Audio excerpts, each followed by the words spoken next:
আসসালামু আলাইকুম। সবাই কেমন আছেন? নিশ্চয় ভালো।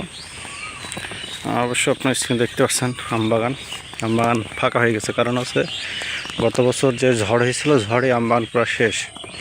তো আজকে আপনাদের একটা নতুন জিনিস দেখাবো, নতুন একটা ফল যা আমাদের এই দিকে চাষ হতো আগে, কিন্তু এখন আর চাষ হয় না।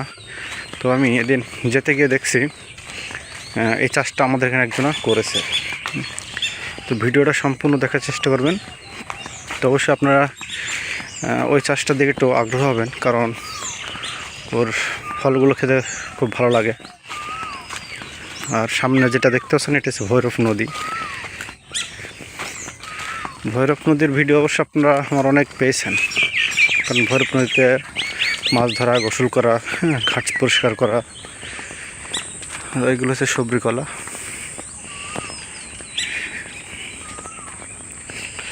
আপনাদের যেটা দেখাবো সেটা হচ্ছে খেসারির ফল। খেসারি অবশ্য আপনারা দেখেছেন কেমন। এই যে খেসারি, এগুলোকে বলা হয় খেসারি। এই যে খেসারি খেতে খুব সুস্বাদু, খুব ভালো লাগে। কাঁচা খেলে আরও ভালো লাগে, যদি আপনারা সেদ্ধ করে খেতে পারেন তারও ভালো লাগে।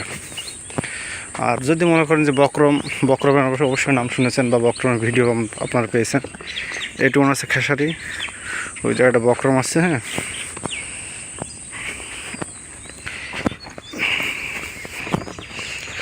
আর অবশ্যই বুঝতে আছেন ভৈরব নদী স্থির হয়ে আছে। নদীর কোনো পানি বাড়া নেই, পানি বরঞ্চ কমে যাচ্ছে। কারণ কমে যাওয়ার একটা কারণ হচ্ছে যে সাইডগুলোতে যেসব মাঠে দেখা যাচ্ছে আপনার যে বোরিং আছে না, পাওয়ার পাম্প সিস্টেম করা, ওরা কী করছে, নদী থেকে পাইপ দিয়ে পানি টানছে, এতে করে পানি কমে যাচ্ছে। আর এইগুলো হচ্ছে বক্রম।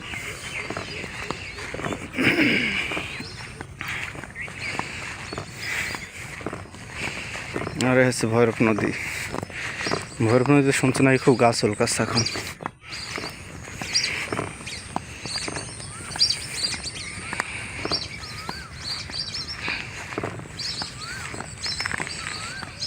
পরিষ্কার পরিচ্ছন্নতার হচ্ছে কই, সব হচ্ছে আগাছায় পরিপূর্ণ নদীতে।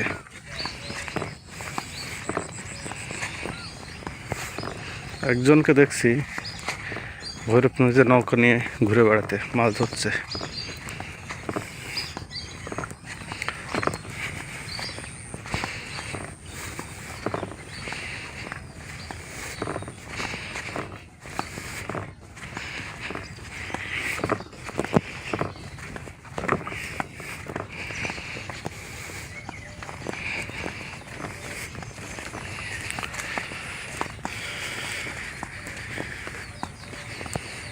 আমার স্থান হচ্ছে এই জায়গাটায়, এখান থেকে পানি তুলে ইয়ে করবো।